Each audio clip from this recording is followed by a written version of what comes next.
Hello, this is my web development project video, and I'm going to start off by showing you my finished website. It's consistent of 3 pages, which is the home page, the about page, and a database page. This is the home page. It's got a header with a title, navbar at the top, some content including a picture, and all my pages share the same layout, which includes my about page, which is the same header and the same navbar, which includes some content including images and some content split into columns here, as well as a database page which is filled with every county in England in a clear layout in a table, and using Django I'm able to input all of these onto the admin page, and I've used JavaScript as well to be able to sort through every single column by putting it into alphabetical order, which works for all columns, as you can see, including numbers from highest to the lowest numbers. And I will show you as well how you can add a new one.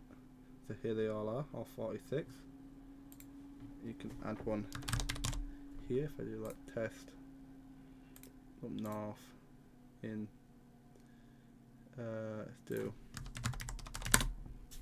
northeast, do population 1000 and area 500, and you click save.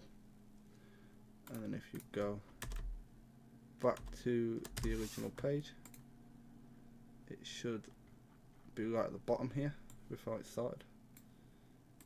And as you can see, if I were to sort it now, it would also automatically be working. So that's how my website works, and I will show you my code now. My code layout is standard Django layout, I presume. Got my database and my manage.py file here, as well as I've got all my static files, including my HTML files and all my images in my style sheet there. I've got my Django settings, which includes all my installed apps, including my what's it called, module, and I've got my database here.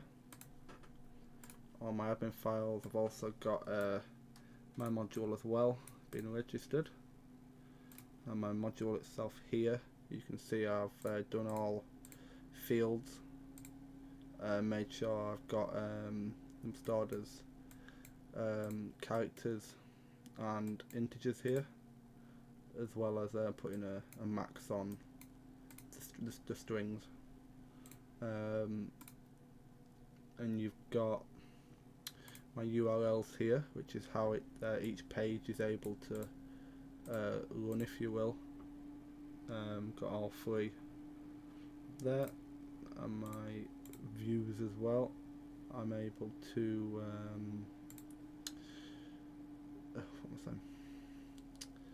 I've got all 3 here for my home, my about, and my database page, and this is the main way it communicates from the database and gets all the data to be able to be accessed from the modules to the HTML file. And I can go on to my home page, where you can see I've got my navbar here and my header, my title in my header, sorry, as well as I'm loading the static file itself to be able to load the style sheet. Excuse me. As well as being able to load images. I need to get them from static as well. and my about page is pretty much the exact same with just a little bit more content. And I've got the column of content is I put them into lists, so it's much easier to sort through and organize. And then my database HTML file is a little bit more complicated, as I've got a table with the table headers all be having an on click. That's how I'm able to sort through each column and order it and organize it. I'll come back to that in a sec. This is how I'm able to put the data from the database that goes into the views, and now it's in here by able to do block content and for exit data, and able to do x.name and location and region and all of them, so it corresponds to each record and is able to fill it out correctly. And then I have to end it and end the block as well. And then the on click runs some JavaScript where I input a value depending on where the data is in the table, like which index it is. And I've got a function for the string values, and I've got one for the number values as well. And how the JavaScript works is it inputs the value that's in each row, and it basically compares each row to basically the one below, and it sees if the first time you click it, if it's ascending, depending if it's ascending or descending, it'll see if the first letter, basically, if it's greater or if it's lesser or greater than, it'll depending on where, if it goes above or below, and it basically redoes the whole table and puts it in alphabetical order. And then once you click it again, it'll change to descending, and we'll do the same thing again but the other way around. It's basically the same for the numbers as well.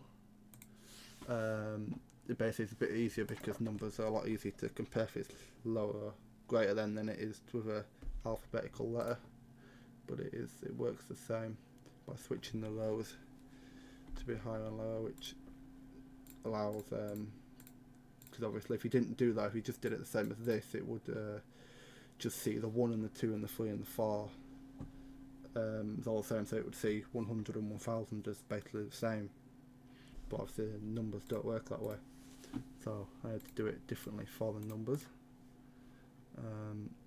You still see that somewhere, still see the one I put in earlier is still there, so that all still works, which is good.